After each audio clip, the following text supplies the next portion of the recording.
Mr. O'Connor. What is your real name? Malcolm X. Is that your legal name? As far as I'm concerned, it's my legal name. Have you been to court to establish that you are? I didn't have to go to court to be called Murphy or Jones or Smith.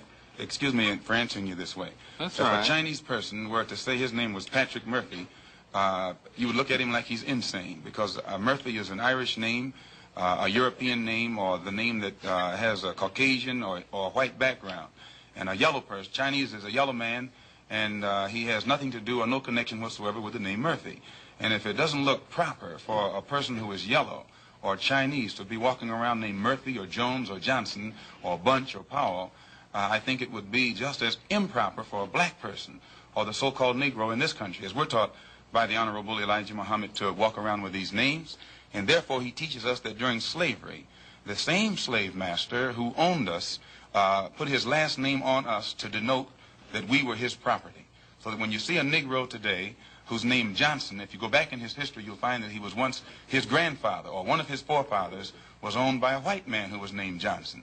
His name is Bunch. His grandfather was owned by a white man that was named Bunch. Would you mind telling me what your father's last name was? My father didn't know his last name.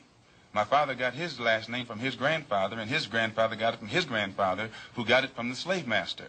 The real names of our people were destroyed during slavery. Was there any lie?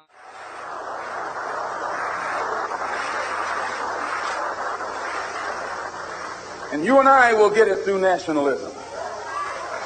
What is it? What is it that makes it difficult for the philosophy of nationalism to spread among the so-called Negroes? Number one, they think they have a stake in America. They think they have an investment in this country, which we do. We invested 310 years of slave labor, 310 years, every day of which your and my mother and father worked for nothing. Not 8 hours a day. There was no union in that day. They worked from sun up until sundown, from can't see in the morning until can't see at night. They never had a day off. And on Sunday, they were allowed to sit down and sing about when they died, they wouldn't be slaves no more.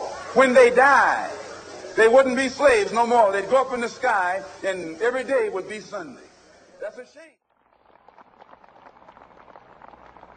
I have a dream that one day on the red hills of Georgia, the sons of former slaves and the sons of former slave owners will be able to sit down together at the table of brotherhood. I have a dream that one day,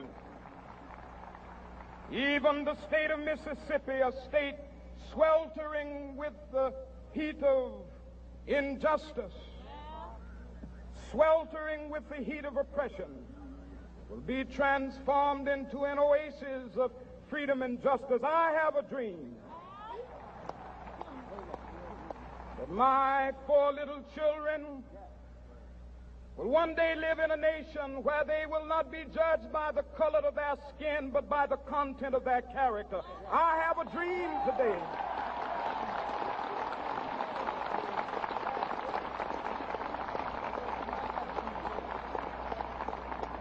I have a dream that one day, down in Alabama, with its vicious racists, with its governor having his lips dripping with the words of interposition and nullification, one day right there in Alabama, little black boys and black girls will be able to join hands with little white boys and white girls as sisters and brothers. I have a dream today.